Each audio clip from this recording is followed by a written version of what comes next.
sorry. Okay. I just don't know.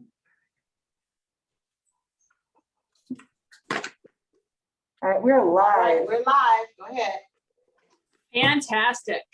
Welcome, everyone, viewers at home, to this Finance and Personnel Committee meeting this November 8th. So I'm in a mood today. Sorry, y'all. It's going to be what it is. All right. So we have the hour of 5:30 having arrived. We are going to call this meeting to order. And can we have a roll call, please? All right. With the understanding that President Tate II has asked to be excused for today. Okay, Alder Taft, Here. Alder West, Here. Alder P, Here. Alder Meekma. Here. That completes roll call. Thank you so much.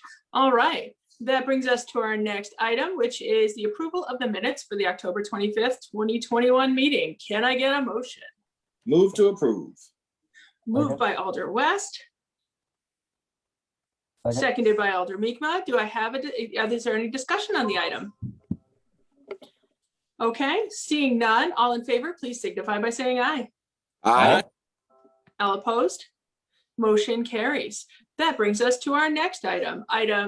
Our first item, I should say, 0890-21, communication sponsored by Alder West to approve a resolution authorizing the sale and issuance of $14,785,000 of 2021 refunding bonds dated December 17th, 2021 to refund the 2021 note anticipation notes issued September 28th, 2021. Staff recommendation is to approve. Fiscal note, no new money will be included in the issue. Payments are due in the years 2022 through 2035.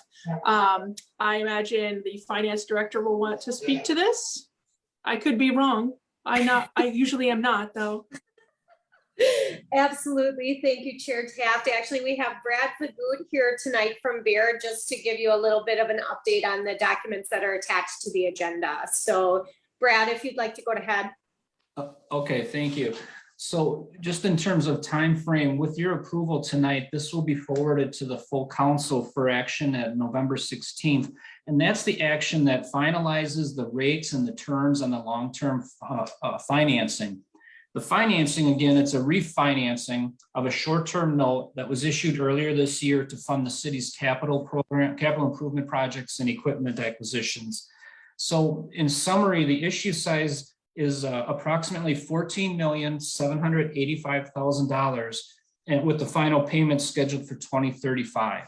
Now, I included a detailed repayment schedule in your packets.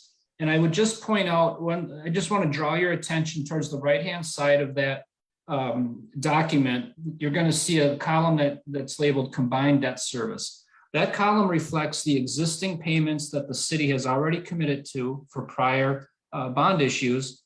It reflects the anticipated payments on this new issue, plus a placeholder for future financings that's tied back to the city's capital program. So we're including, for planning purposes, those future borrowings. What I'd like to point out is that this year in 2021, the city had budgeted just under $19.5 million of levy supported debt service payments. Next year, that's going to drop to 18.5, so a $1 million reduction, even with including this financing.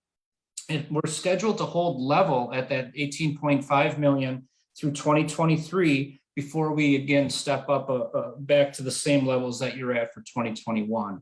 So the point that I wanted to drive home here is that we're really managing the overall debt service budget of the city to make it manageable for future years' budgets. So I'd be glad to certainly go into more detail or answer any questions. I kept this a little short tonight, recognizing you have a very lengthy agenda. Okay, all right. I thought, did Alder Pete, did you have a question, sir? I saw a hand before. Yeah, there you are. Yes, it's still up. Thank you, Madam Chair. Just one quick comment or question for clarification. So we're refunding the additional debt and setting room for, refunding the current debt making room for additional debt. Is that correct? That's correct. Yes, yes, sir. Okay, and the cap on it is, could you repeat that part again? It's an estimate of $14,785,000 of new debt, which will replace that short-term financing. Now, that final amount might change a few $1,000s one way or the other, but we'll know that for sure by the council meeting next week. Okay, is there a limit on what we're asking for tonight? Yeah, well, Okay. the limit, it was really tied back to the initial financing in September that funded the capital program. And that limit, that financing was 15.205 million, 15,205,000. So there's not a scenario where you would borrow more than $15,205,000. And Okay, as pointed out in the memo, this is not adding any new projects or new project financing. It's a refinancing of that short-term obligation. okay. Would the interest rates be the same, or is there flexibility there? I know interest rates are changing and tied to the market and et cetera. Yeah, we're projecting, or for planning purposes, we're using an estimate of 2.02%, which is obviously a very low interest rate on an issue that is a 14-year repayment. Now, what I'm seeing in the market, I would anticipate the rate will actually be below 2% once it's finalized. We're in a very strong municipal bond market right now, and I would think we would be below 2%. Thank you very much, sir. I don't have any other questions. I appreciate your answer. Great job. Thank you. All right, I'm looking for other hands. Alder Pete, yours is still up. And is there prepayment penalties on any of this? Yeah, you wouldn't, the first call feature on this is 2028. So between the issuance and up to December of 28, the city would not have the ability to prepay, but beginning in 2028 thereafter, you would. The city does have other debt outstanding that has call features attached. So we've managed the overall debt profile that if there's funds available that the city wants to apply to debt, it has the flexibility to do that on other issues. And then, okay, that makes sense to me. Any other questions? Okay, seeing none, a motion would be in order at this time. Move to approve. Moved by Alder West, seconded by Alder Miedema. Any further discussion on the item? Just checking for hands.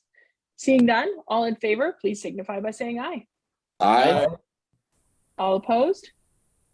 Okay, motion carries. Thank you, sir. Okay, thank you. All right, that brings us to, sorry, I have to do a little bit of toggling here, which is mildly annoying, but that's all right. If that's the worst of my problems, we're doing okay. All right. Item 858-21, communication sponsored by Alder West for review and approval of the 2022 operating plan for Business Improvement District Number 1 downtown. Staff recommendation is that the 2022 operating plan for bid number 1 be approved. And the finance director be directed to include the district's special charges on the 2021 property tax bills of the affected parcels. Fiscal note, it's estimated that $201,732.06 will be raised through the bid assessments to be dispersed to the Business Improvement District Number 1 downtown. And who would like to speak to this item? I was thinking that Kelly Cruz from the downtown bid would be here tonight, but I do not see her as I'm attempting to toggle through the windows. So I can attempt to speak on this tonight. So Kathleen, I know she was hoping to be here shortly. We had a business grand opening on Main Street, but if the chair would be willing to maybe go to a different bid, she may be here any minute. That's fine with me. I'm happy to put a hold on this item until the next one. Sure, or until she comes through. All right. So putting a hold, what is the formal term for that? Is there a formal term for that? Pausing, holding, You can just skipping? move it further down the agenda. Okay, I know. I just didn't know if I had to do something to suspend it because I already sort of read it. So I was just wondering. Okay. Next item. So that item will be suspended for a bit. Item 868-21 is up now. Communication sponsored by Alder Santiago for the review and approval of the Douglas Avenue bid number 4, 2022 operating plan. The staff recommendation is that this 2022 operating plan for the Douglas Avenue bid be approved and the finance director be authorized and directed to include the district's special charges on the 2021 property tax bills of the affected parcels. It is estimated that $40,775 will be raised through bid assessments to be dispersed to the Douglas Avenue bid number 4. And do we have someone to speak to this item? I Yes, will, Dave- yeah, I'll speak to it but I will pass it right along to David Namowitz. Right. I am a member of the Douglas Avenue Bid Board and I'm a treasurer of the bid also. Following bid requirements, we had the Douglas Bid Board approve the operating budget for 2022 on October 30th. We sent notifications to all Douglas Avenue property owners on October 6th, invite them to our annual meeting on the 21st, and we held our meeting on the 21st at noon via Zoom. We had 5 Douglas Avenue board members attending and no property owners attended. We are asking for $40,775 for our 2022 budget.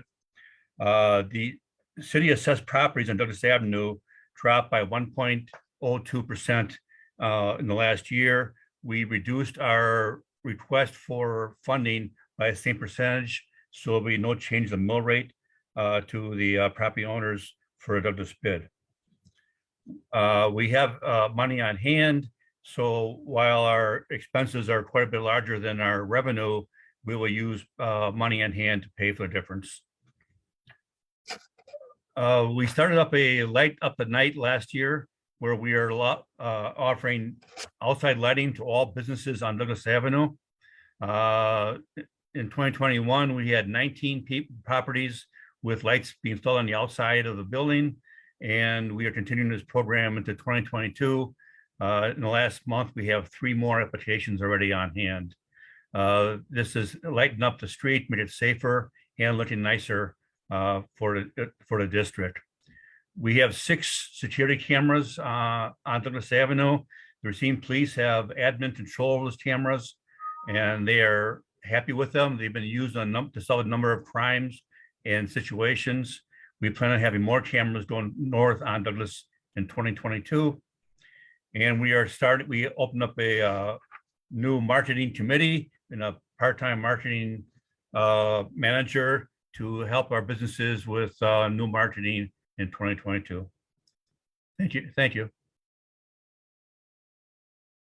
Alder Pete, you may proceed.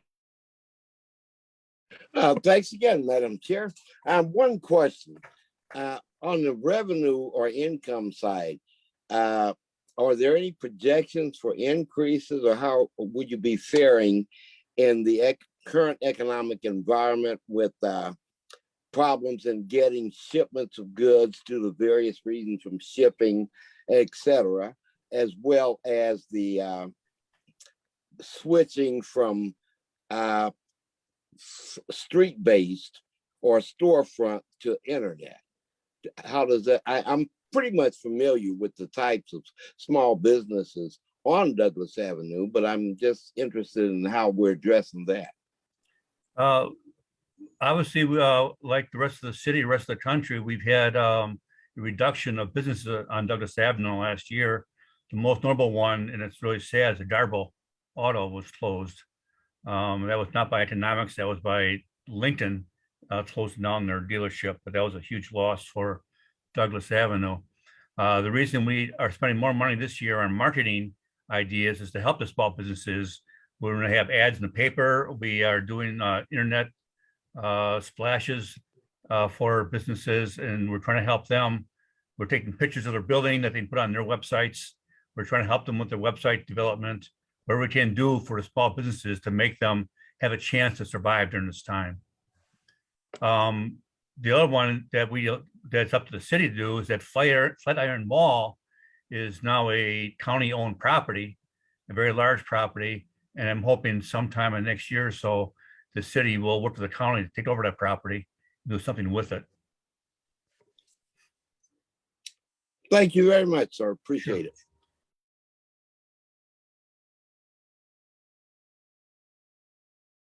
I'm looking for other hands.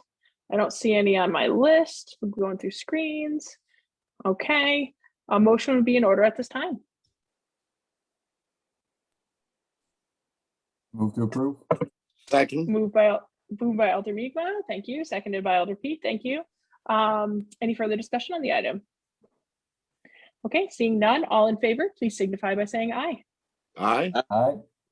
All opposed? Motion carries. All right. Any updates? Director Fisher, will you just let me know if the person we're waiting for shows up and then we can, okay, thank you. All right. Next item is item 889-21, communication sponsored by President John Tate II for review and approval of the Uptown Business Improvement District, number 3, 2022 operating plan. Staff recommendation is that the plan be approved and the finance director be authorized and directed to include the district's special charges on the 2021 property tax bills of the affected parcels. It is fiscal note. It's estimated that $46,000 will be raised through the bid assessments to be dispersed to the Uptown bid number 3. And do I have someone here to speak to that item? I don't see Talia Mendez, the Uptown bid administrator here, but we do have a copy of their plan, and I can just sort of briefly go over it and answer any questions to the best of my abilities. The budget for this plan is it's even. They have raised, or they're expecting to raise $46,000, and expenditures will not exceed the amount of revenue they've raised. Most of the funding, really, they're looking at, expending $9,000 for marketing and promotions and streetscape, about $13,000 for maintenance, $2,000 for security, $12,000 for a variety of grants, including rent assistance, signage, and lighting, as well as $1,500 for administrative expenses and $8,500 for management. The revenue that they're anticipating is $35,000 in terms of new revenue, as well as $11,000 coming out of their contingency budget. So overall, it doesn't seem to be too much different from what the Uptown bid has done in the past. I've attended, myself and my staff have attended Uptown bid meetings on a regular basis. They do great work out there, and they're really moving forward in the Uptown business corridor. Like I said, I'd be happy to answer any questions that I can answer, but Talia Mendez is the bid administrator.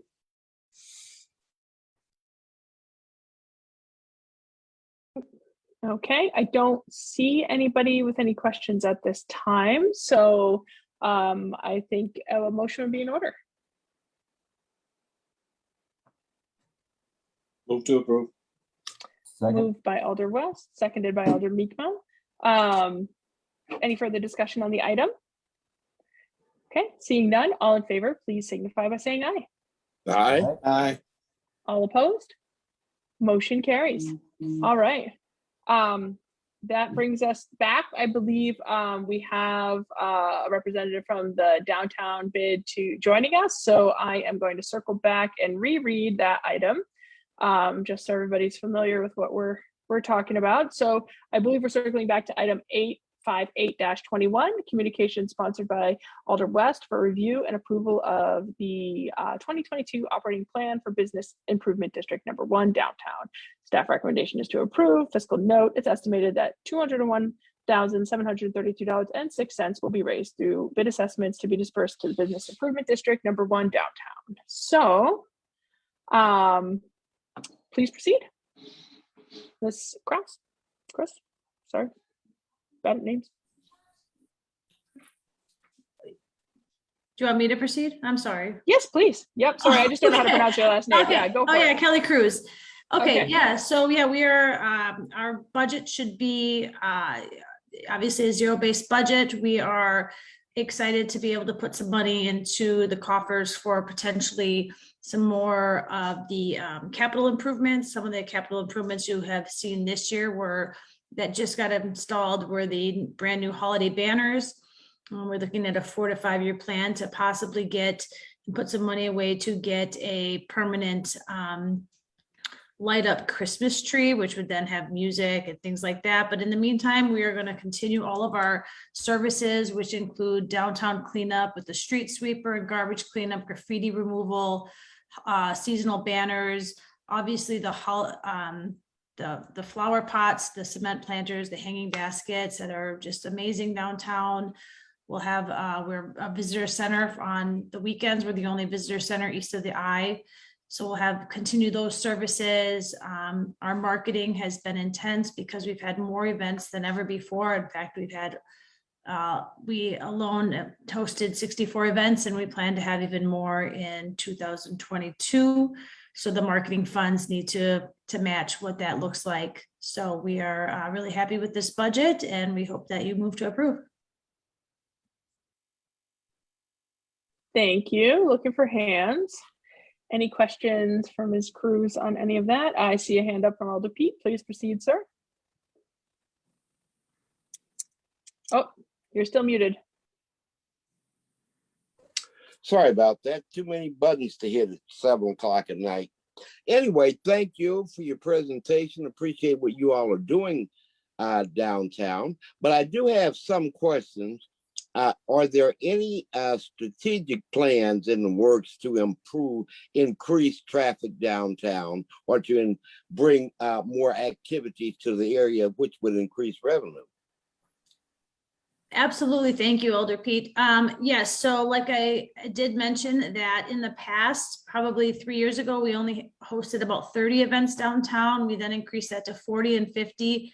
This last year, we had 64 programmed dates downtown, which actually equals more than 64 events because there are multiple dates where we have 2 events on a date. So we are looking at close to 70 programmed dates in the 2022 calendar, which will definitely bring tourism downtown. We've had, for example, since October, the second week of October, we have had an event downtown every single weekend since then, and we will through December 11th.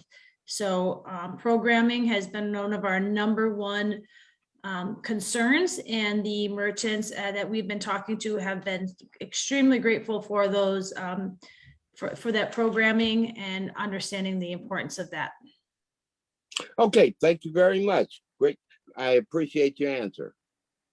And keep up the good work, of course, because we need downtown. We have to figure out ways to bring traffic back downtown, bring dollars back downtown, as well as support future hotels, other developments that are still on the drawing board or slightly in the works.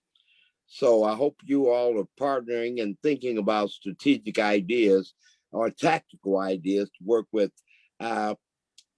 the new opportunities that should be coming forth in the very near future, like the hotel, etc., new apartment complexes and what have you. And thank you. Just comments. Thank you. Yeah, thank you so much, Alder Pete. And I did actually mention this. I apologize for my lateness. We came from a brand new business, or not a brand new business, but a makeover event. But in that event, I also did say for the first time out loud, given the new vacant building grant from WEDC, downtown Racine is home to 30 brand new businesses in 2021, and it is only the beginning of November. And that is more than we have ever seen in as far as the history that I have any record of. So to come back from so strongly from a year of COVID shows the resiliency of our downtown, also the confidence that these business owners have in choosing to place their business in our downtown based on everything that I believe the bid has been doing and working hard to do. That's fantastic. I wasn't aware of the last information you shared with us, but that's great. Please keep up the good work, and let's work on improving the or increasing the businesses' support.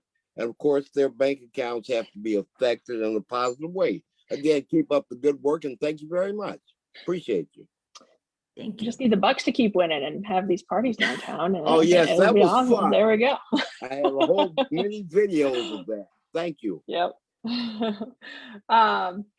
Okay, I believe they were at the White House like recently, right? Like today or yesterday? Anyway, great. Thank you so much. A motion is in order at this time. Move to approve. Second. Okay, moved by Alder West, seconded by Alder Pete. Any discussion on the item?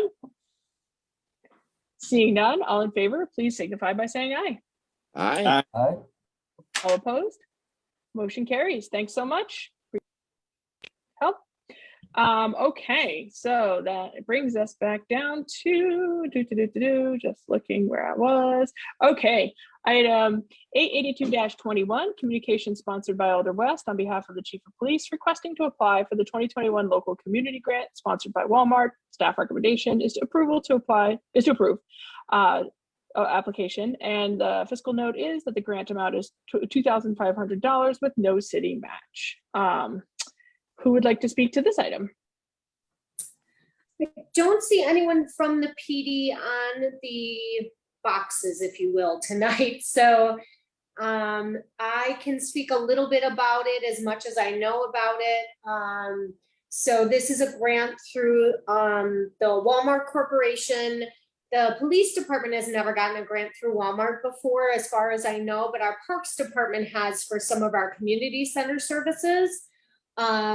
So this is a no match grant, $2,500, relatively small, to be used for their Shop with a Cop program, which I believe we've been doing for several years.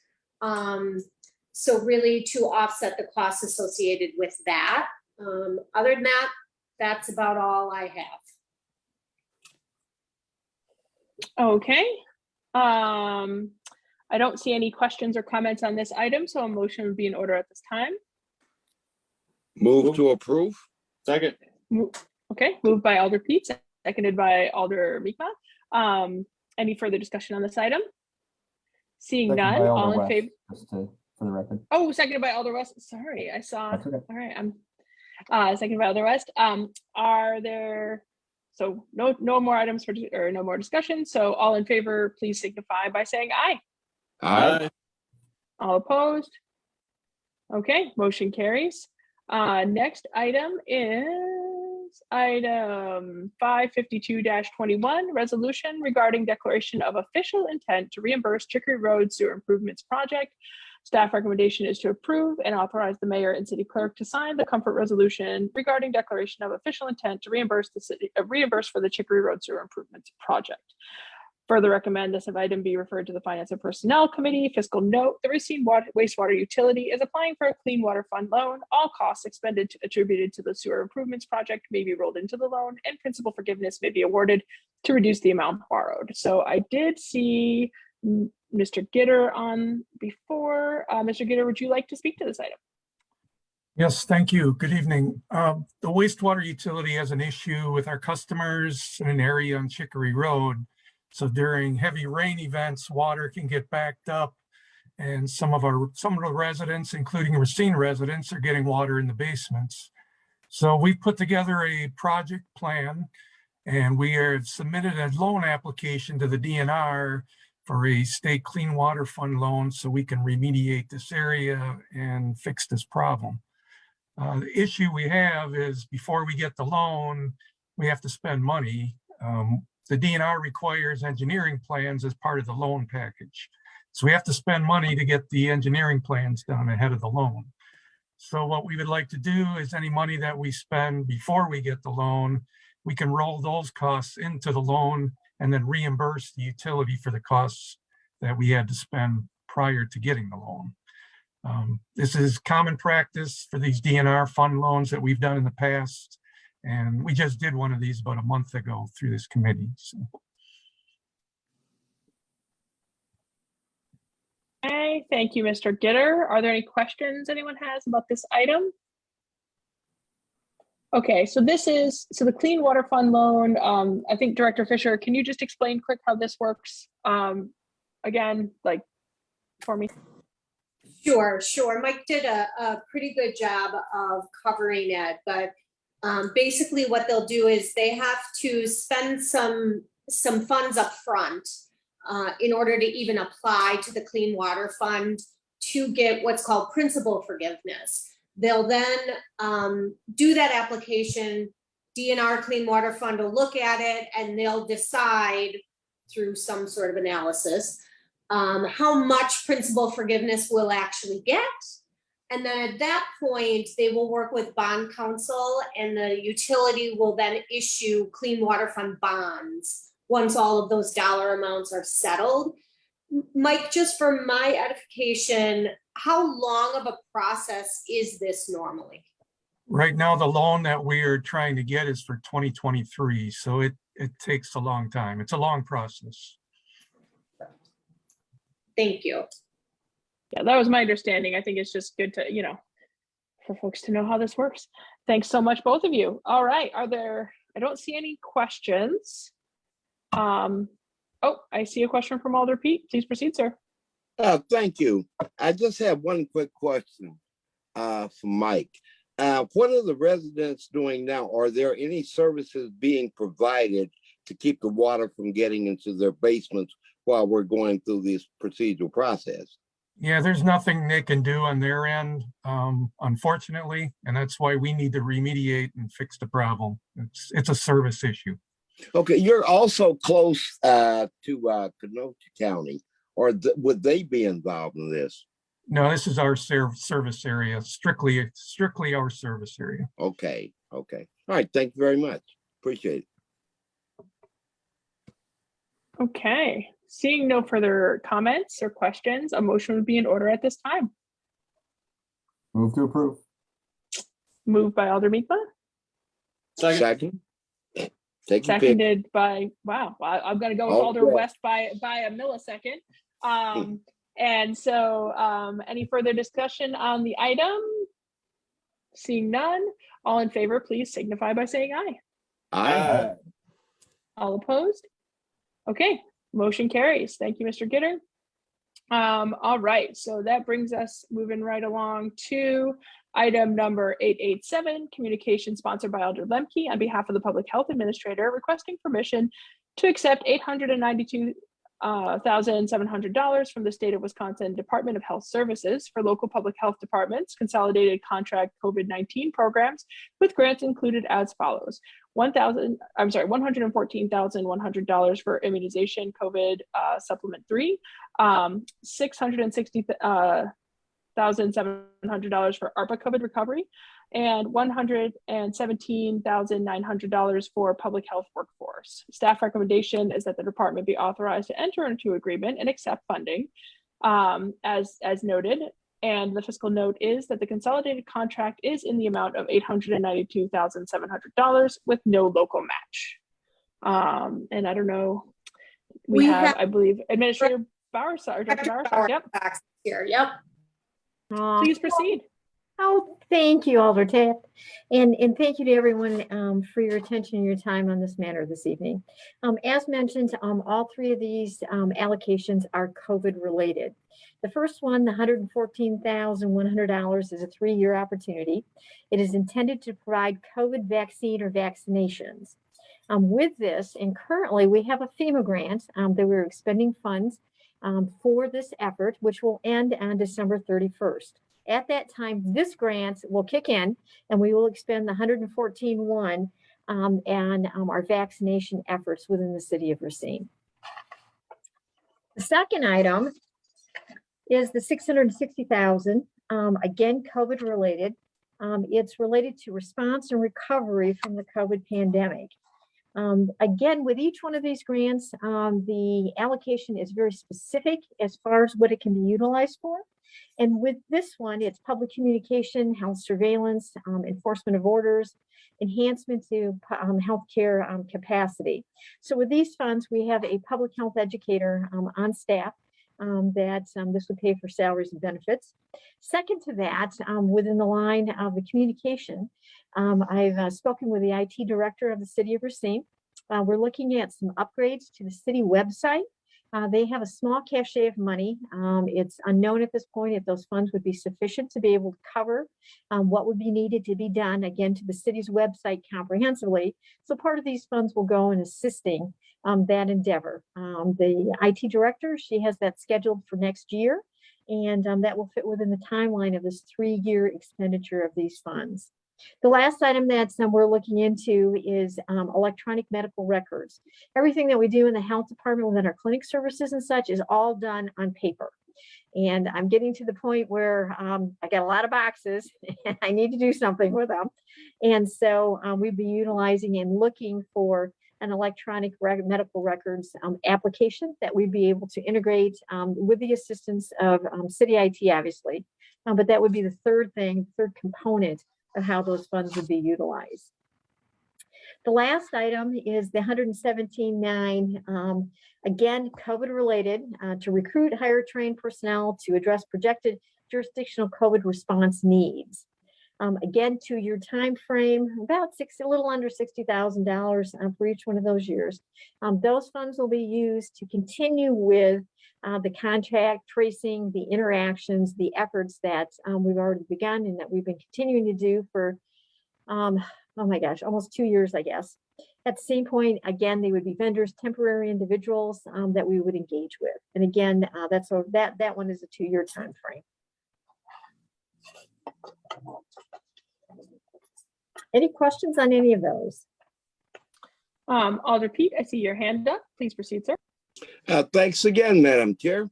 Hello, Health Administrator.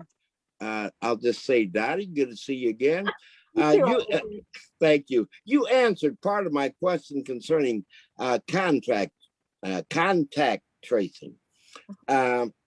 Will those efforts become more extensive?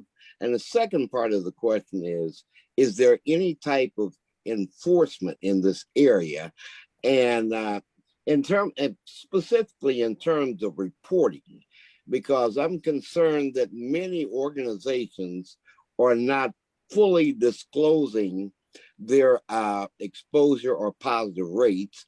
And why should they if there's no way to trace that back? I know I don't want to make it the question too complicated, but how do you enforce the existing rules and regulations in terms of contact tracing and reporting? Yeah. Oh, thank you, Alder Pete, and an excellent question.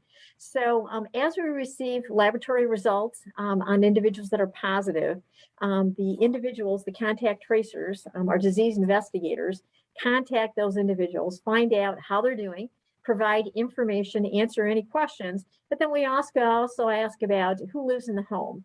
And then we have contact with each one of those individuals, and then we find out about their lifestyle.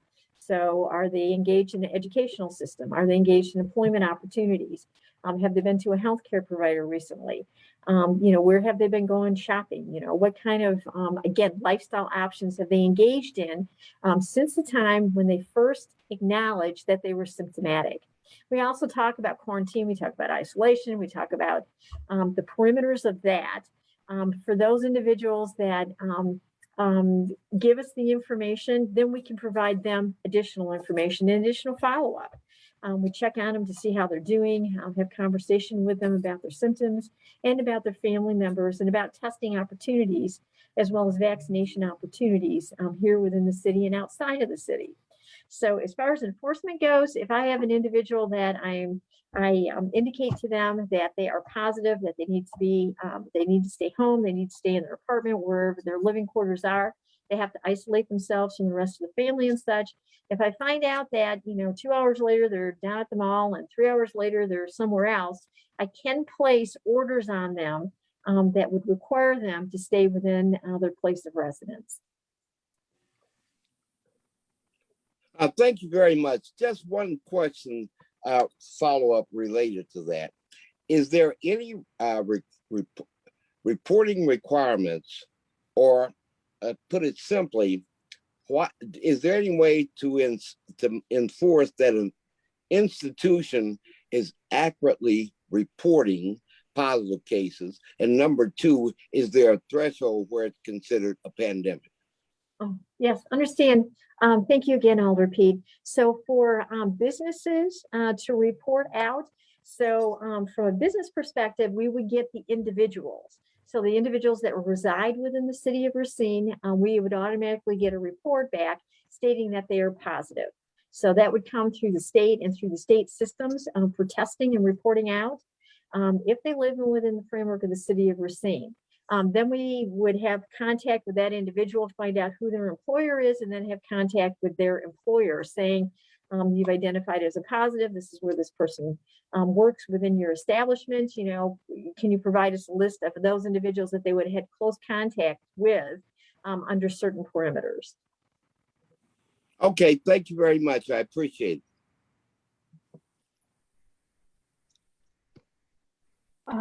Okay, and so that's individual based.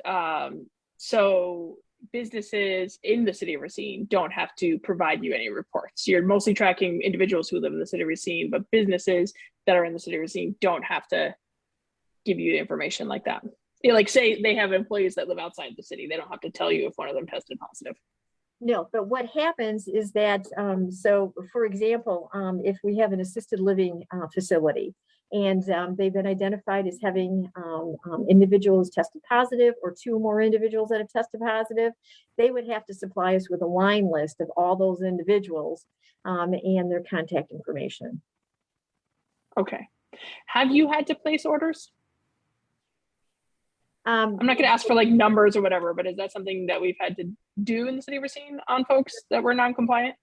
I do place orders on those individuals that have been identified, confirmed TB cases. So we place an order on every single one of those individuals. For COVID, no, I have not placed orders on anyone. I do not believe at this time. Okay, thank you. Any other questions for Administrator Bowersox? Thank you. Seeing none, a motion would be in order at this time. Move to. Moved by Elder Pete, Second. seconded by Elder Mi'kmaq. Any further discussion on the item? Okay, seeing none, all in favor, please signify by saying aye. Aye. All opposed? Okay, motion carries. Thank you so much.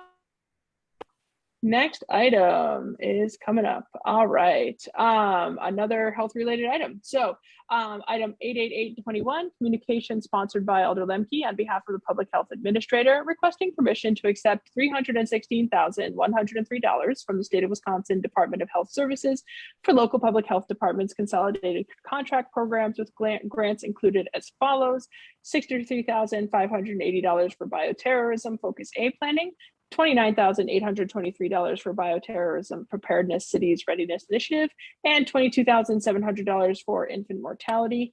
That's an interesting group in the same grant of subtopics. So looking forward to hearing from you, Administrator Bowersox. The staff recommendation is that the department be authorized to enter into an agreement and accept funding from the state of Wisconsin as described. Fiscal note, consolidated contract totals $316,103 with 3 separate grants included in the contract with no local match. Administrator Bowersox, please proceed. Oh, thank you, Elder Taft. Appreciate it very much. And yes, you are correct. It's an interesting combination in how they put these contracts together. At the same point, Bioterrorism and babies. yeah, yeah. I hadn't thought of it that way, but yeah. So with the bioterrorism, the focus A planning and the CRI, the preparedness money, they complement each other. So those funds are provided to us so that we can implement and or develop the recommendations from the CDC on emergency preparedness planning. So critical, these funds have been coming to the health departments across the country for, oh Lord, I don't know, 20 years, I guess now. And we utilize them again to engage in staff training, but also to engage in preparedness activities within our planning so that we understand who our partners are, that we have contact with our partners, and a host of other emergency measures that we take in place that have become essential during the time of this pandemic. So those two, again, they complement each other to meet those CDC requirements. The last item, the infant mortality, those funds, again, we've been receiving them for many, many years. At the same time, they're reducing fetal and infant mortality and morbidity through the Racine Healthy Babies program. So within the city of Racine, the African-American infants mortality rate has been and continues to be 2 to 3 times greater than the white infants. At the same point, this program is intended to promote a comprehensive strength-based approach to serving families using coordinated, family-centered, community-driven, culturally competent services. Use innovative approaches to reduce poor birth outcomes, low birth weight, premature birth, infant mortality, and improve maternal health, to improve family functioning and to promote health and child safety and development. Also for pregnant women, it's for pregnant women and their infants to 36 months of age residing in zip code 02 through 06. Again, home visitation is the core of this. We have been subcontracting this service with the county for, I think, about 10 years now, and they have been doing an absolutely outstanding job. They engage with public health nurses. We've got 25 indicators that when they engage with the families that they take a look at and that they provide the education interaction with. And 90% of the funds, of these funds, are for direct service, which is just an astonishing thing to be able to do, to take those funds and put this program together at 90%. Again, 27 indicators, that they take a look at. They have annual reports that they produce. We have steering committee meetings. The city is responsible financially for making sure that the funds are utilized as mandated, dictated through the state of Wisconsin. And again, it's been an outstanding subcontracting relationship with the county. Thank you, Administrator Bowersox. Alder Pete, please proceed. Yes, thanks again, madam. Administrator Bowersox, you kind of answered my question in general, but we're talking about the outcomes and the data sets involved here. I understand what you're doing, that's great, but is there any data that suggests why the mortality rate in one community is significantly higher than other communities? Yes, and actually, I'll repeat, yes, we've got more than enough data and information. And again, when we're looking at those 27 indicators, we're looking at tobacco use, we're looking at alcohol use, we're looking at stress levels, we're looking at environmental living conditions. We're looking at the framework of the family and how much support and interaction there is there. I'm also looking at adverse previous pregnancies, as well as taking a look at preterm deliveries that may have happened before. So within those indicators, taking a look specifically for each one of those families, for each one of those pregnancies, to determine how best we can help facilitate and offer them appropriate services. Sounds like you all are doing a thorough job. I'm in support of it. Thank you very much. Keep up the great work. Oh, thank you, Alder. Mayor Mason, please proceed. Oh, thank you, Chair Taft. I don't want to get on too much of a tangent. It's a really important topic. I just, this is an issue that really opened my eyes on how race plays into public health outcomes in particular. So I know in my early legislative career, just sort of learning about infant mortality and, you know, the data set that an African-American woman with a law degree or a doctorate is more likely to experience infant mortality than a white individual with a high school diploma or less really, you know, opened my eyes to it's not just economics. There's racial outcomes that that really come into play amongst some of our most vulnerable members of our community who don't live to see their first birthday. So it's really important work that Dottie K and the health department have been doing here to try to reduce our African-American infant mortality rate, which has been at different points in the last 10 years, some of the highest in the country. So just really want to applaud the work that she's done and want to reinforce the work that we've been doing around equity. These are real outcomes that have real impacts on people's lives. So thanks. And thanks, Dottie K, for everything you've been doing on COVID, but on infant mortality and everything else you've been doing for our community. Thanks very much. So can I ask, you know, so I'm pretty well aware of these statistics as well. How many babies are we talking with adverse outcomes in our community, you know, on average a year? Not necessarily broken down by race, but I mean, how many babies are we talking about with these kinds of outcomes? That's a good question, Alder. I do not have that information in front of me. And with COVID and such, I wouldn't try to guess at this point. Yeah, I wouldn't try to guess at this point, but I can get that information and have it available. Yeah, I mean, no rush. It's something to think about. I mean, it's one thing to talk about rates. It's another thing to talk about actual, I mean, numbers of children that are impacted and families. So I think that's important information to think about. But again, we appreciate the work, and that is the bulk of this particular grant is for the infant mortality. So we appreciate your efforts, continued efforts in this area and others. Okay, I don't see any other hands. So a motion would be in order at this time. Move to approve. Moved by Alder West, seconded by Alder Miekma. Any further discussion on the item? I don't see any. So all in favor, please signify by saying aye. Aye. All opposed? Motion carries. Great. Thank you. I think that's the last health related item. So thank you, Director Bowersox. Oh, maybe not actually, because we are talking about the healthcare stuff. So, whatever. Okay. Where am I? Okay, item 913-21, communication sponsored by Alder West on behalf of the Finance Director and Purchasing Agent, submitting bid results for contract 2021-095, accounting and RFP accounting and compliance services. Staff recommendation is that this contract be awarded to Clifton Larson Allen in the amount of $134,500. Fiscal note, funds have been previously allocated by the Common Council. Funding is available as noted.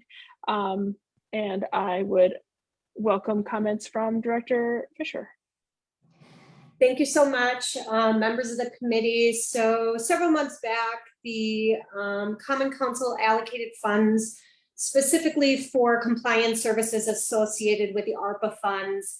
We'll talk about ARPA a little bit more in the next couple of items, but ARPA is federal government funding. There is significant compliance ramifications associated with the funding and all levels of funding, to the level even farther than what I am accustomed to on a regular basis. So we went out for RFP for the services because they tend to be relatively expensive. These are specialized firms that deal extensively with federal programs, the majority of which already have programs in place in other communities, mostly on the East Coast, that are already starting to allocate their ARPA funds. You will see in the bid documents, we had several respondents, of which all were extraordinarily expensive. So what we did from there is we interviewed two firms, one that has a local presence actually in Racine, which is Clifton Larson, and the other one, Baker Tilly, which has a semi-local presence in Milwaukee area. Both of those have pretty extensive experience. What Clifton Larson really had was they have developed this pretty unique website software that applicants for the funds, any subrecipients, those types of things, can apply online. They actually certify all of the requirements associated with compliance online. And then there's actual electronic workflow that would send those documents to me or to Matt Regic or to Paul or whomever we set it up with. So they've done a lot of work on the East Coast with several counties. So based on our interviews, both Monica and I agreed that they had the most experience so far with the actual implementation of the funds. A lot of the Wisconsin governments are still in that planning phase, and we're just about ready for some of our funds to really be in that implementing phase. And I most certainly, between purchasing and regular finance, do need some assistance in that very technical area, particularly in the subrecipient compliance. So we are requesting that a contract be awarded for actually a one-year contract. I was planning on doing multi-year, but in this particular case, I think we're going to need more assistance in the next year, and then probably less as we get more internally used to the compliance associated with ARPA. So we'll rebid it in subsequent years. But at this point, we are looking for authorization for $134,500. That is professional services and then software and startup costs. I will take any questions.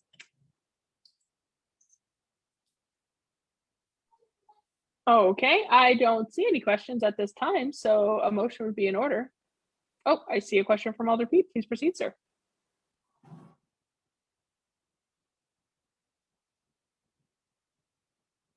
I think you're still muted. Again, sorry, you did a great job, but I do have to ask an IT related question about the licensing aspect of it. 1-year contract, but once you buy their software, you're stuck with it. And there's, you know what I'm getting to, there's associated costs if you don't stay with the the initial contractor.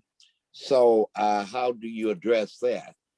Good question, Alder. Thank you. So it is actually a web-based software. So it's not that we're purchasing an actual software and putting it on our network environment. It's a web-based software.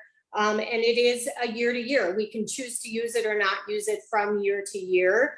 I actually intend to use it both for ARPA and potentially for CDBG and some of our other grant funding that we do heavily use subrecipients for. So in my head, I'm trying to use this as an opportunity for us to possibly get more electronic with our subrecipients for all of our large federal programs, if this software works the way I think it will. So again, it's just a web-based software. It's just a link on the website, and then they do all the background for you. So we're not really stuck with it, if you will, as much as it would be if we purchased it, put it on our network, had to have servers and all of that good stuff. Okay, I understand that part. So I'll use an analogy here. It's like if I start off using a Microsoft-based product, cloud-based, like Yep. say their document or spreadsheets, then I switch over to Google. It's not that difficult. There are no real capital outlay in order to make the transition. Correct. Is that your understanding? Okay. Correct. So this is exactly like that, just a web-based, cloud-based product. Thank you very much. Keep up the great work.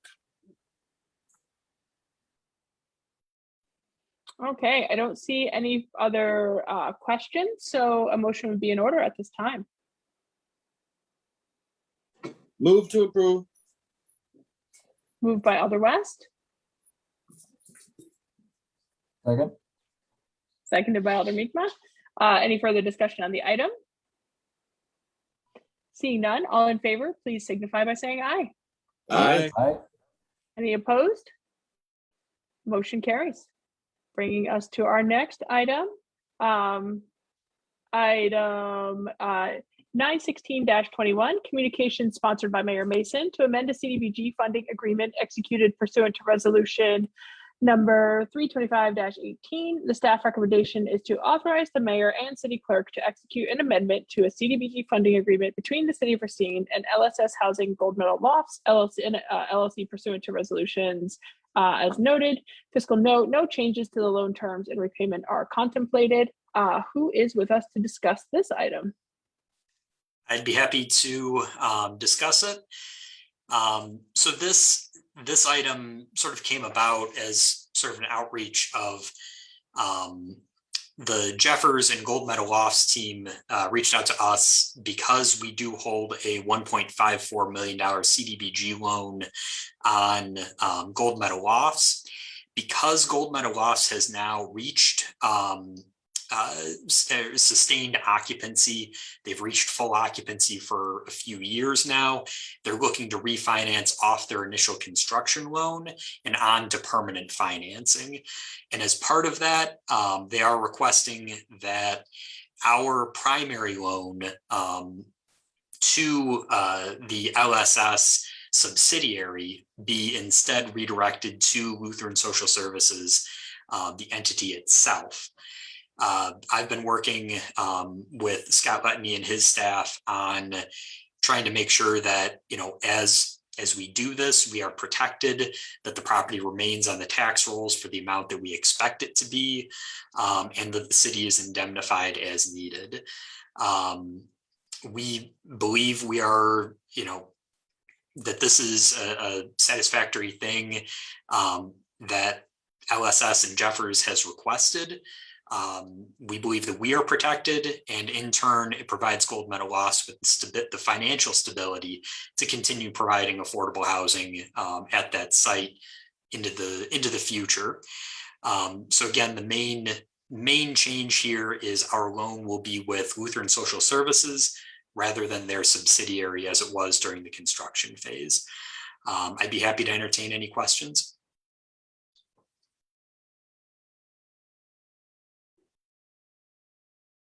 looking for hands. Okay, so this, I did look at this. I'm just trying to figure it. So this doesn't increase risk to the city in any way. Not that, I mean, Nicole Larson and I have spent months, vetting this and making sure that the city is both indemnified and that, there's as little risk as there was before of the property going tax exempt or anything like that. And even if that does happen, there are provisions in place that we would receive a pilot payment in the amount that we Okay. receive otherwise. Okay, and for the same time frame. Yes, exactly. Right. Okay. I see Attorney Letney. I'm gonna actually just go to Alder Pete's question first in case you can answer both in one shot. So Alder Pete, you first, and then Attorney Letney, please. Thanks again, Madam Chair. My question is, how are these apartments going in terms of market rate? Are they at market rate, or what percentage is market rate? What percentage is lower than market rate? And do you have any projections for future rents? So there's 77 units in the development. 12 of them are market rate apartments. The remaining apartments are all at different levels of area median income as stipulated by the Wisconsin Housing and Economic Development Authority, which was the main financing mechanism, the low-income housing tax credits that they used to develop that. I don't know specific rent amounts, but I at least know that breakdown of market rate to affordable. And that breakdown, again, as part of their low-income housing tax credits, needs to be maintained for at least 15 years. Thank you very much, sir. All right, Attorney Letney, please proceed. I was just going to say Deputy City Attorney Nicole Larson is on the attendees list. If you have legal questions, she's really the one that's been dealing with this. If she could be promoted to panelist, she might have something to add.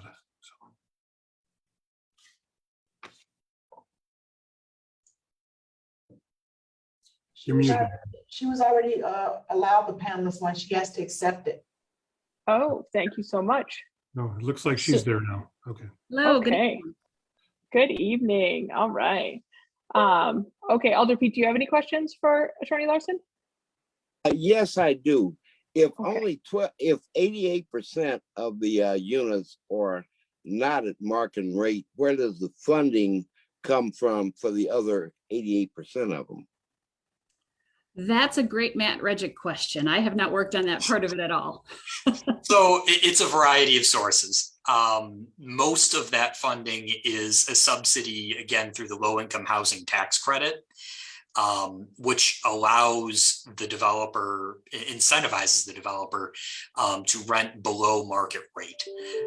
That was included in, their development of the property that they budgeted from the beginning, that they would be renting these properties at below market rate. It had been underwritten and subsidy layered to that extent, expecting that they're not going to be getting exact market rate on 88% of the units. And again, that difference is subsidized by the low-income housing tax credit, which I mentioned subsidy layering. That's exactly what the low-income housing tax credit does. It makes up the difference between renting at market rate and renting to affordable housing. Okay, just one other question for clarification. That means that the city's liability doesn't change. It's backed up, or the city is compensated or protected by the housing allowance, basically. Is that correct? More or less, yeah. The larger subsidy is really pulling the most weight here in terms of keeping this development afloat. We are actually currently, and following this refinancing, subordinated to that primary financing. So we are in many ways dependent on those superior financing mechanisms. But we are also protected individually. We have our own mortgage on the property. Like I said, it's not superior to the larger mortgage, but we are protected. Our investment is secured in the typical manner that any bank would secure their financing on this.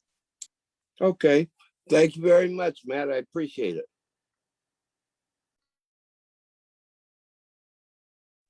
All right, I'm not seeing any other questions at this time, so a motion would be in order. Move to approve. Moved by Alder West, Second.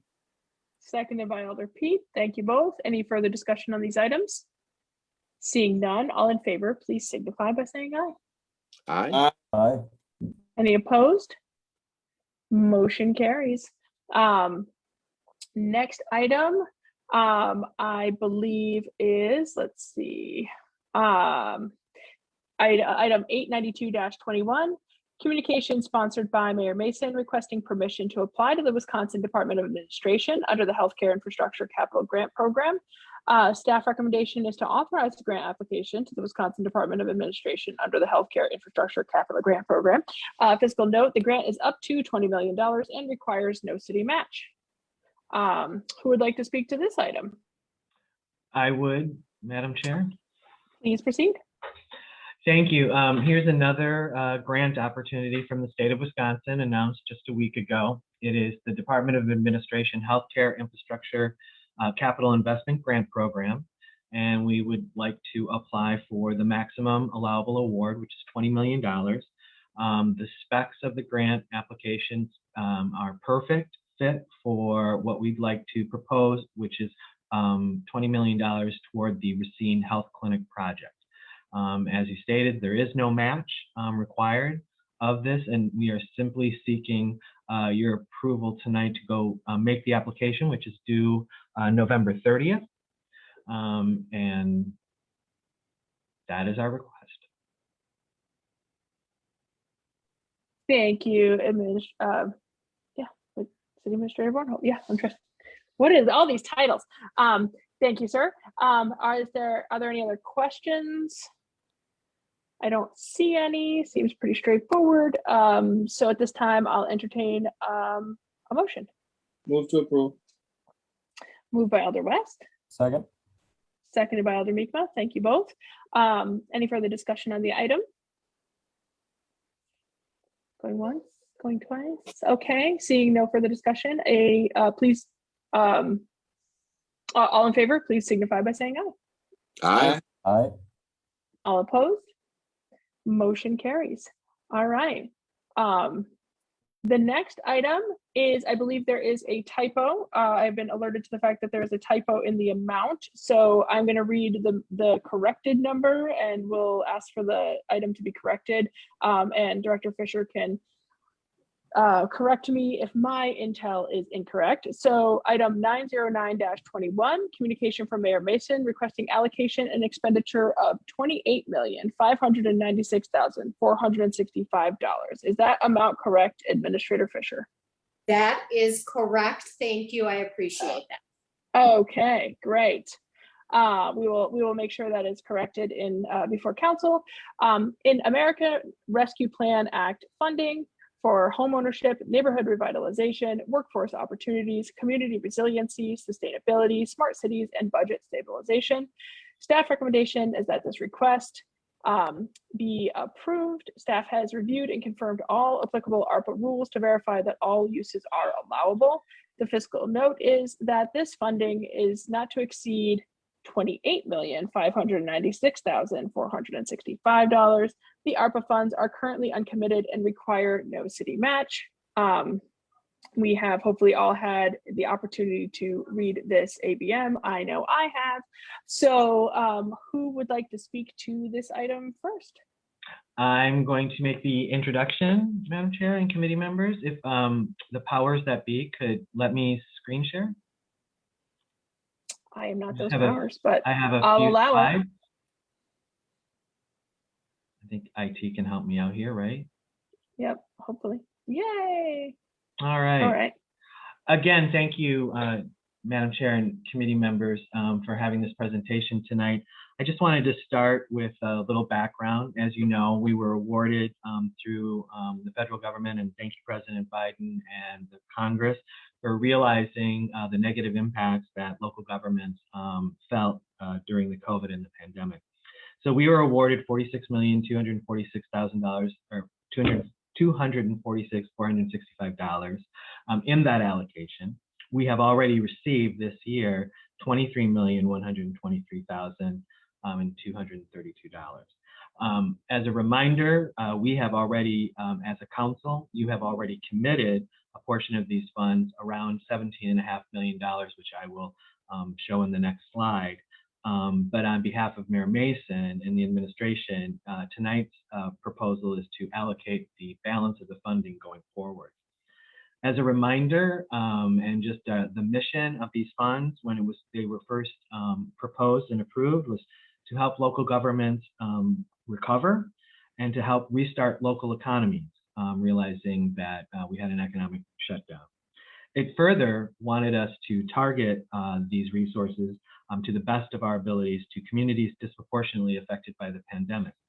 I think you'll see that even the awards that we have done prior to this have tried to follow those goals, this council's commitment, as well as the mayor proposing these categories.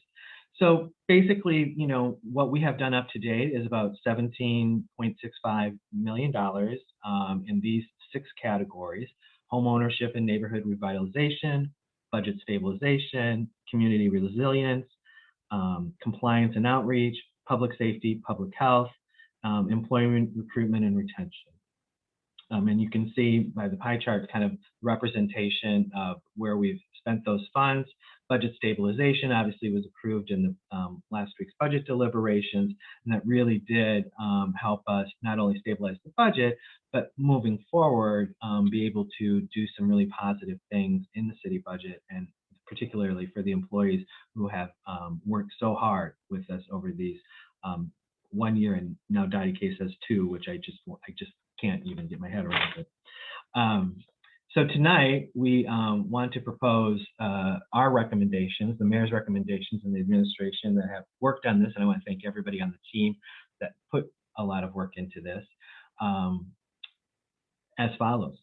So we would recommend allocation of $6 million to housing programs administered by the Community Development Authority. This really is a further expansion of the earlier money that was committed in that category as well, to expand our investment in land banking and also property revitalization, to further build out the necessary resources, programming, and staffing that it's going to require if we truly want to have a real neighborhood community impact. You know all well too and good the properties that need attention and the amount of money each property will take, not just from acquisition, but the actual rehab of the property, or the new construction that it would take to make it viable market housing and affordable to our residents. The next bucket is workforce opportunities, and we would recommend 3.110 million in this category. Broken down, that would be 2 million in youth jobs. This would allow the expansion of our current program in parks and recreation.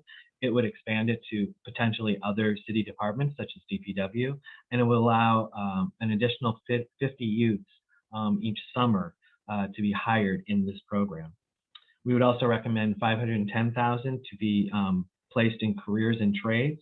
This is a partnership that we have with WRPT and First Choice, and this would provide, for the first time, allow us to provide scholarships to 250 city residents to participate in this trades training program. I already see a question. Do you want me to continue and wait for questions at the end, Madam Chair? Well, that I see a question right now, so I think I'm happy to take a question, pause and take a question here. It's a lot to digest. So Alder West, please proceed.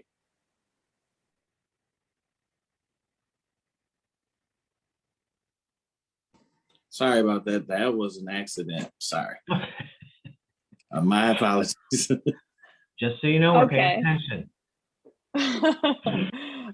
No, okay, so I'm just talking, I'm like looking to see if the numbers add up here. So it says 28 million, blah, blah, blah, on top, 11 something plus 3 something plus 6 something. It's not quite 28. So we're not there yet. We're still continuing on the line. So yes, Yes. please proceed.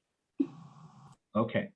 I think I left at careers and trades in the partnership, allowing again us to expand this program to potentially 250 city residents and provide scholarships for them to participate in the program, which we find that in other programs, the hardship is if people have to make choices about jobs and or childcare or some other decision making that's preventing them from participating, helping close that economic and income gap can get them in the program to be more successful.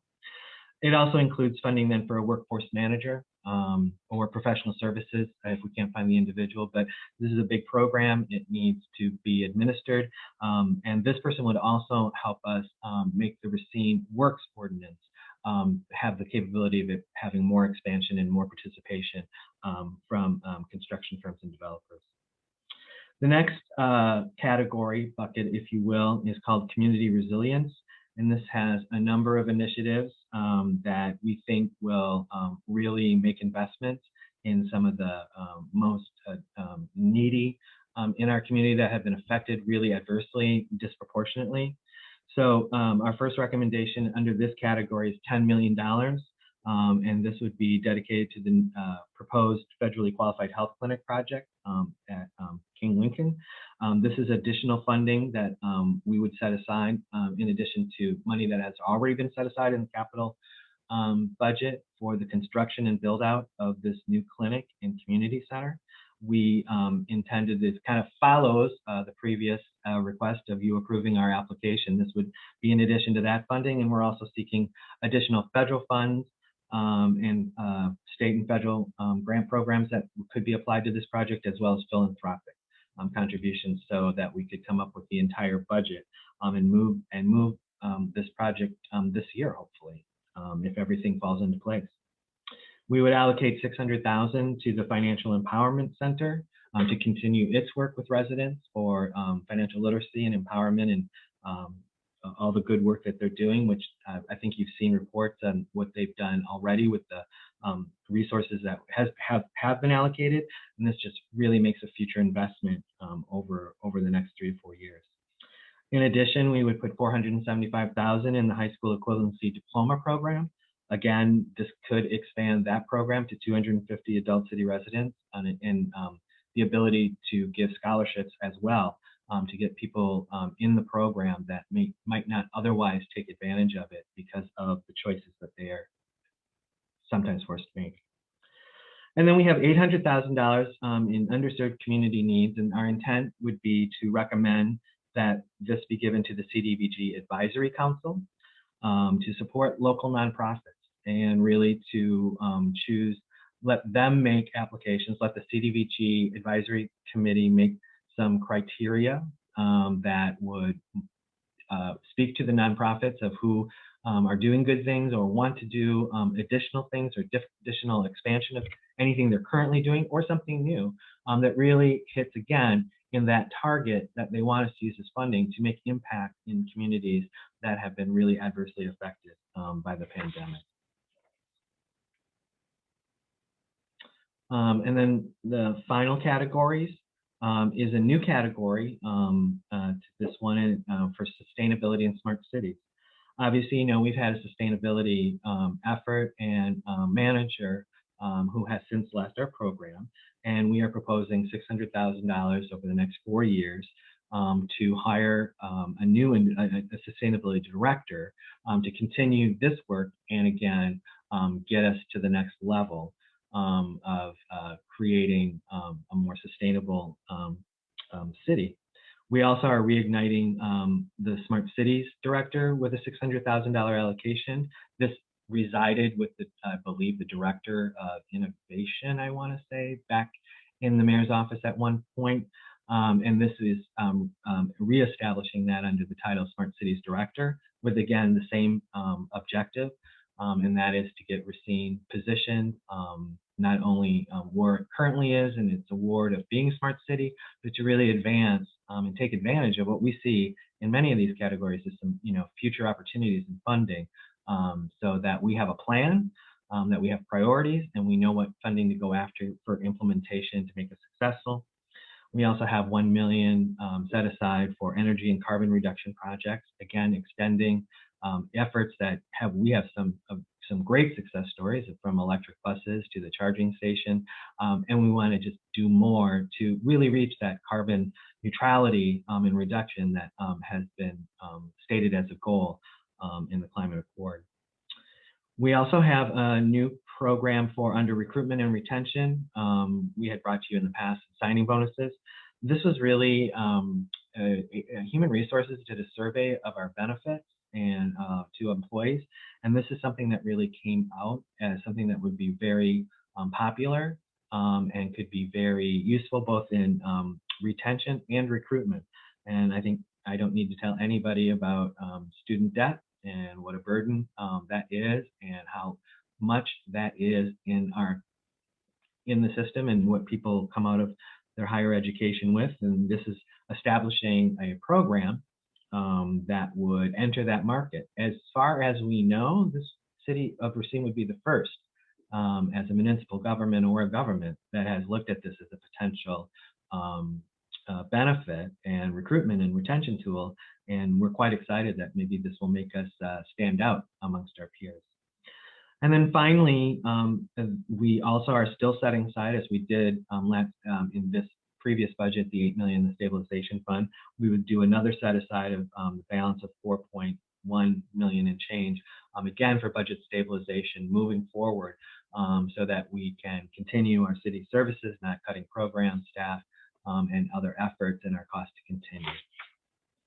So with that, then I would turn to, here's how it kind of looks. I'm just going to ask you to pause for one moment, sir. We have, it looks like we have a question for Alder Pete. So before, I personally am prone to losing my train of thought. So just before that happens to Alder Pete, I wanted to give him the chance to ask a question. Again, appreciate it, Madam Chair. Hello, City Administrator. Question concerning the retention. You hire me, metaphorically speaking, and you help with the student loan forgiveness. Is there a commitment, a time commitment to the city, or any expectations? I will refer that to either Kathleen Fisher, the finance director, or Vicky, who did a lot of work on this program and working with Baker Tilly. Okay, one other question, going back to career and trades, the funding for that. Is that for any particular area? For example, would it be construction, or would it matter where that funding comes in? So it's with, the Wisconsin Regional Partnership, WRPT training. And so they specifically work in the trades. So construction would certainly be included, but it would not certainly exclude potential working in, if electrical or plumbers or, other skilled trades. But that is their focus, is skilled trades. Okay, thank you very much, sir. And then if Kathleen or Vicky want to jump in on his question on the student loan debt intention. Sure, I can try to jump in here, and actually the next item on the agenda, we'll talk about the student debt repayment a little bit more. We are still working through the design of the program, and that is part of what that next item on the agenda will talk about is, we went out to get quotes for companies that could help us with the design of the program. Baker Tilly is the company that we are asking to come and help us design that program. So we don't necessarily have it all ironed out yet, but there certainly will be a commitment level required there. We just aren't exactly sure what that's going to be quite yet. Fair enough. Thank you. Okay. Alder West, I believe, also had a question. So if you still have that question, yes, sir. Yeah, I do. Thank you, Chair.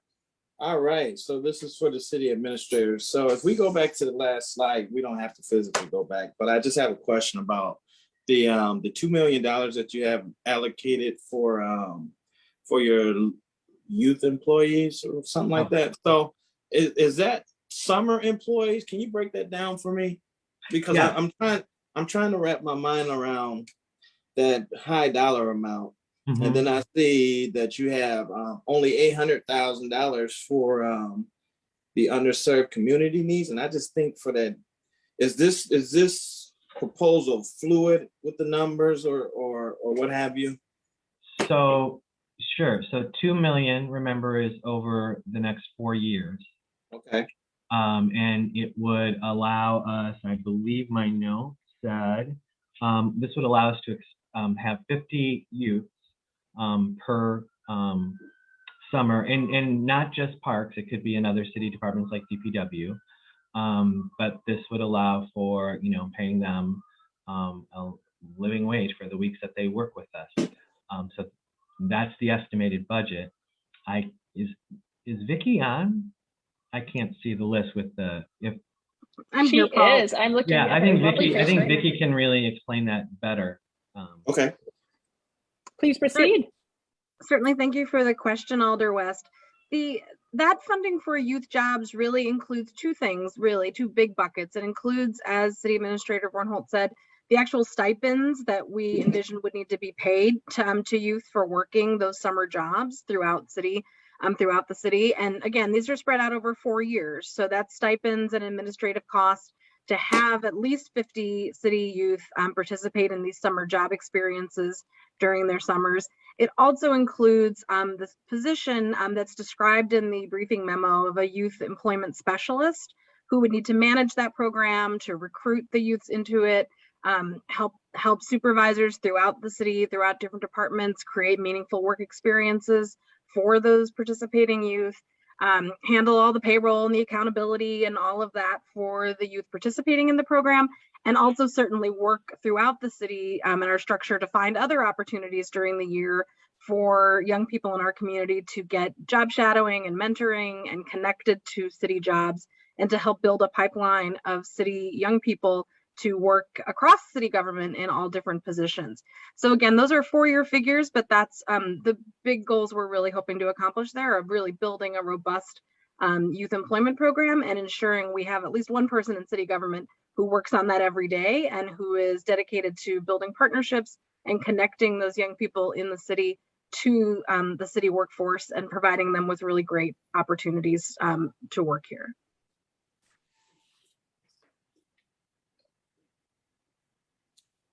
Thank you. Does that answer your question, Alder West? Yes, that does. That thoroughly answers that question. And then my second question is the $800,000, is that based on 4 years as well?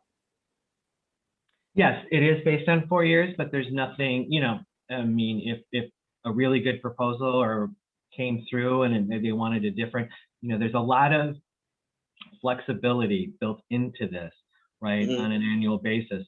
And if there's money left over because it wasn't expended from the previous year and it wanted to be coupled in the next year, that flexibility will allow itself as well.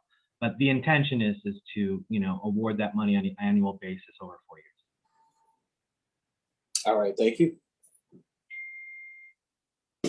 Okay, so I believe Commissioner Bornholt, you're free to proceed. Sure. So I was on the proposed allocation just to kind of show you again where we're making recommendations in terms of what pots and kind of the breakdown. And then I think importantly, this is the total allocation. And I think this gives you a really good perspective of, listening to where we think the community needs are, listening to your priorities as a council, the mayor's priorities as he has laid out in the budget to complement our other efforts and things that we have proposed. As you can see, they're kind of 3 major pots, and community, the resilience. I know that's a kind of a broad term for a lot of the important work that they're doing underneath that. The budget stabilization, allowing for the core of our city services to be strong and solid for the next 4 years, and then really this investment, this once in a really lifetime investment in neighborhood revitalization and home ownership where we think we can really make a major impact. I see Alder Meekman's hand. I can finish up here in 30 seconds and then we can answer any questions, but just want to emphasize again, we really believe this aligns with the priorities. It also fits what we're supposed to do, and that's recover and restart. The funds are intended to be leveraged. You know, this is over 4 years. A lot of things are going to come, you know, as opportunities. We can be nimble. We can, you know, apply for other federal, state philanthropic needs to match this. These funds can be used to match to get greater funding. But, you know, there's going to be decisions all along the way as we make either expenditures or come to you with contracts or come to you with decisions that we're binding the funding and allocating it. I mean, just think about the infrastructure bill that was passed just this weekend. You know, there's 1.9 trillion with many, many categories that, you know, we'll be very aggressive. And I like to say that, you know, my motto is spend everybody else's money first. That will always be our intention. And this is kind of, like I said, we want to get this to you. We want to have a plan. We want to show you the priorities. We want to make sure we're aligned with you, that these are your priorities. But there is nothing that can't be tweaked and changed and modified. And, you know, sort of like sometimes they come back with community block grants because we have to reprogram because something was less expensive or didn't cost as much as we didn't think, or we didn't get the participation we didn't want. You know, there will always be times where we'll be coming back and saying, we need to recommend the funding to you for this, right? But this gets us started. This shows our intention of where we want to spend the money, where we think we can make the biggest impact, and really, you know, really recover and restart, which is kind of the theme here. So with that, I'm going to stop talking and happy to answer any questions. All right, I am going to request that this be made available to council as a whole before council, the PowerPoint, if that is amenable to you, sir. Oh, send it. Yep, absolutely, will do.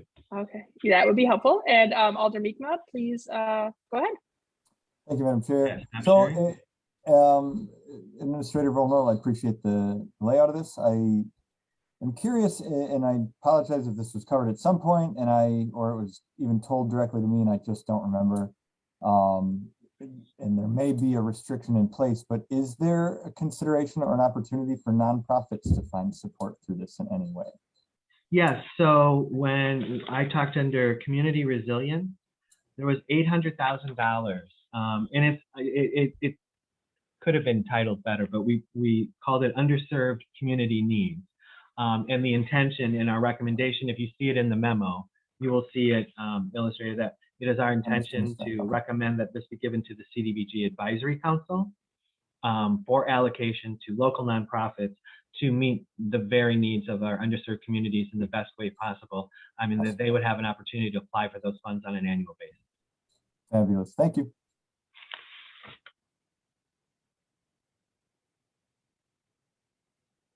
Okay, I don't see any other questions. I mean, I think one of the things I like about, I like many of the things in this proposal. I think it's important that we have staff in place to do some of the outreach and raise some of the awareness of the programs that we have, because I think we have a lot of fantastic programs. So I'm glad to see that we are, you know, being intentional about making sure there's people to do that work. So that's good. Does anybody else have any closing comments or questions? Okay, seeing none, a motion would be in order at this time. Move to approve. Second. Moved by Alder West, seconded by Alder Meekma. Thank you for everybody for, well, let's any further discussion on the item? Seeing none, please, all that, everyone in favor, please signify by saying aye. Aye. All opposed? Okay, now I just want to thank everybody for their, I know that how much work and intentionality went into this document, and I just am very grateful for the very clear memo and the presentation, but mostly all the work and research that went into this. Y'all do not get enough thanks, so thank you. And I would recognize Mary Mason at this time. Thank you, Alder Taft. So I just wanted to echo the chairwoman's comments. I too want to thank a lot of staff who put in a lot of thought and a lot of effort about how best to use these resources to try to recover from the pandemic, and really seeing how, you know, the disparities that exist in our community were laid bare by the effects of the pandemic, not just on a healthcare basis, but economically as well. So I'm really excited about the ability to put real resources in some of these community challenges that we've been talking about for a long time, and being resourced in a way that we hope will really make substantial progress on a lot of these goals, on things that we've been talking about, and particularly around equity in healthcare and employment and housing and education, and just the things that we know really contribute to people having healthy and happy lives. So really excited to be at this point. Really want to again thank Joe Biden and Congress for trusting cities with this responsibility. Want to thank the committee for their thoughtful comments tonight, but really want to thank staff who put a lot of effort in putting this together. So thank you.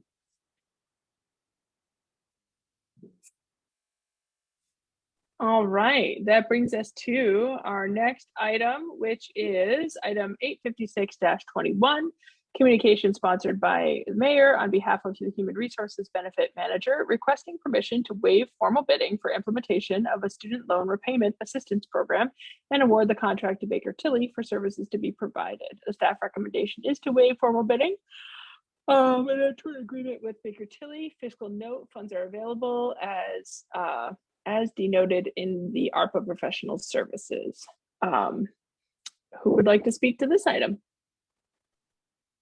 So sorry. I'll just begin quickly. Amelia is going to speak on this item, but just to reference back to what we just spoke about, this is the professional services from Baker Tilly to help the HR department really plan out the use of this program. This is a relatively new program, particularly for government. We may be one of the first.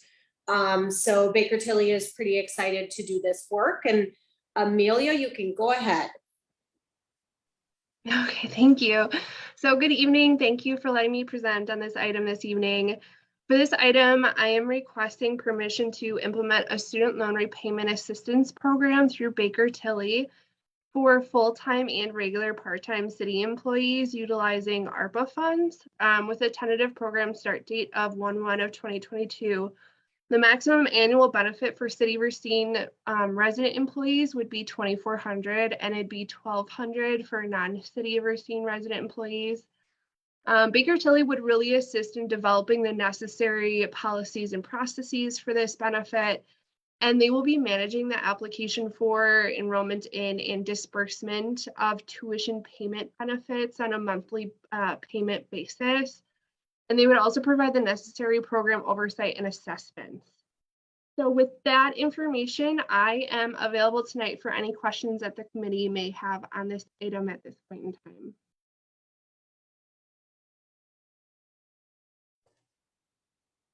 Okay, Alder Pete, please proceed. Thanks again, Madam Chair. First of all, thanks for the presentation.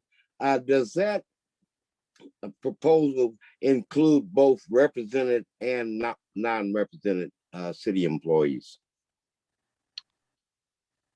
So I believe that we would have to talk about that during the policy creation stuff with Baker Tilly. At this point, I don't believe I believe we would offer it to all employees. But yeah, that's something that I have to do some research on, and I can definitely give you that information once I have a solid answer for you. Okay, and for clarification, it's twice as much for city employees as it is for non-city residents. Is that correct? At this point, yes, that is correct. Okay, how did you come up with that figure? Is there any formula? I'm just curious, because I know that there will be some concerns about that. Sure. At this point, Kathleen, would you be able to touch on that a little bit? Sure, I can touch on it a little bit. Again, we are still in the creation process, and a lot of this does need to be vetted out a little bit with Baker Tilly. We had to get through this point before we could really do a lot of that work with Baker Tilly. To be honest, we really don't know how many city employees we have that would even be eligible for this program. So there's some legwork to do there. And to be honest, you know, we knew how much money we were thinking we wanted to allocate to this type of program. We estimated a certain amount of employees that we thought would be eligible. So there's still quite a bit of legwork that has to be done here in terms of finalizing the program itself. And again, not to reiterate, but that's exactly why we need Baker Tilly, so we can kind of vet out all of these things. What I will say, and I'm sure Scott is here as well, and it might be why the mayor has his hand up, I would think that this would be an item of bargaining for the bargaining units. Okay, thank you very much. Mayor Mason, you are recognized. Thanks. Yeah, I was just going to ask Scott to confirm what Kathleen just said. I believe that she's correct. And certainly wages, hours, and working conditions are roughly the things that wind up at the bargaining table. But Scott, can you speak to that? Yeah, both what Mayor Mason and Kathleen Fisher have said is true. Generally speaking, benefits are all bargainable and something we need to talk about with the units. So that isn't to say that they would be precluded from it. It's just for them to be available to it. It would be something we would have to work through the collective bargaining process and not just by a simple passage of this committee and onto council. So I just want to be clear. It's not saying they'll never be allowed. It's just that there's a different process for benefits for the represented employees. Well, thank you, Mr. Mayor, for the clarification. Okay, looking for other questions.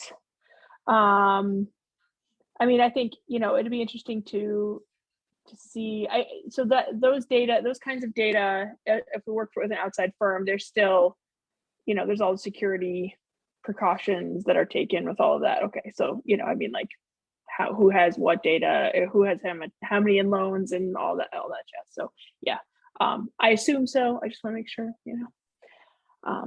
Yes, we'll sign a business associate agreement with Baker Tilly. We actually already have one with Baker Tilly on many other things, but we'll sign a separate one associated with this. But that's a very good question. Thank you. Every once in a while it happens. Okay, so does anybody else have thoughts, questions? Okay, seeing none, a motion would be in order at this time. Move to approve. Moved by Alder Mikva, seconded by Alder West. Thank you both. Any further discussion? Seeing none, all in favor, please signify by saying aye. Aye. All opposed? Okay, motion carries. That brings us to our next item. Let's see, 839-21, communication sponsored by Alder West on behalf of the city attorney requesting authorization for the city's attorney's office to represent all current and retired employees in Russell versus Comstock et al. U.S. District Court for the Eastern District of Wisconsin, case number as listed. Staff recommendation is that the city attorney's office be authorized to represent all current and retired city employees in this action. Fiscal note, current and retired city employees will be represented by outside counsel. Outside counsel will be paid from attorney professional services account as noted. Total fees are to be determined. Attorney Letney, would you like to speak to this item or one of your associates? I will, thank you, ma'am. This is one of these cases I bring to you occasionally where a city of Racine employee or more than one is sued for conduct allegedly occurring when, you know, in the line of duty. So based upon their responsibilities or job for the city of Racine, reading together a couple of statutes, 895-46, the city would be responsible either to defend these employees or to pay for their defense. And 62-115, the city attorney may defend any employees of the city if the common council authorizes it. So I come to you occasionally asking for permission to defend employees. This is a case alleging an illegal search by the police department against the plaintiff. Okay, So my only question is on the item as read, it asks for permission for the city attorney's office to represent, but also says they'll be represented by outside counsel. So can you just clarify that? It's a both and, I think, but if you could speak to that. Sure. I mean, officially, my office would represent them, and we do so by hiring outside counsel based upon my professional services budget. We do that occasionally when the circumstances of the case call for some particular expertise, in this case, a police action, that calls for somebody with a different kind of experience and practice. So that's why we do it. Thank you. Okay. Does anyone have any questions on this item or comments? Seeing none, a motion would be in order at this time. Move to approve. Moved by Alder West, I believe, Second. and seconded by Alder Pete, and bless you, Mayor. And is there any further discussion on the item? Seeing none, all in favor, please signify by saying aye.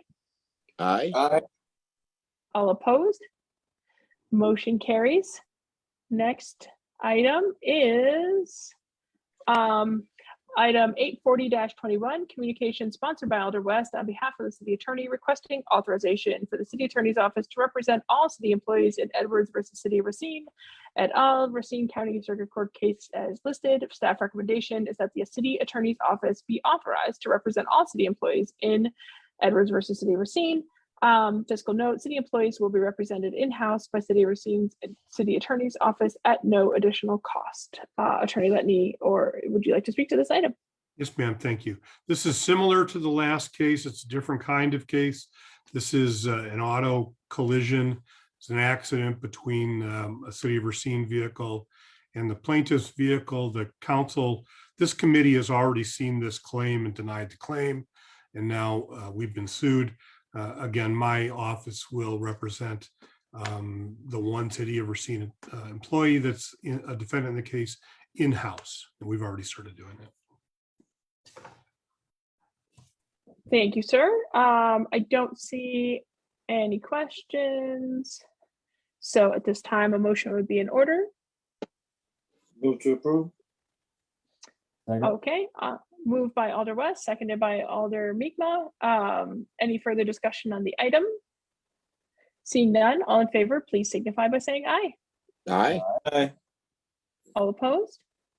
Motion carries.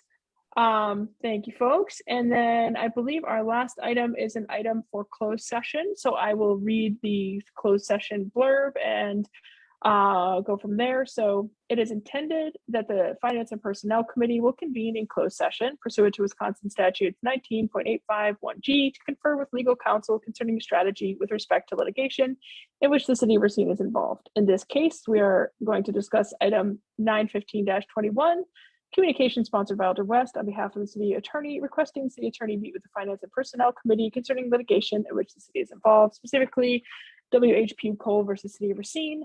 Staff recommendation is to be discussed. So at this time, I will make a motion to enter into closed session, and I believe we need a roll call vote to do so. Okay. Roll call, Alder Taft.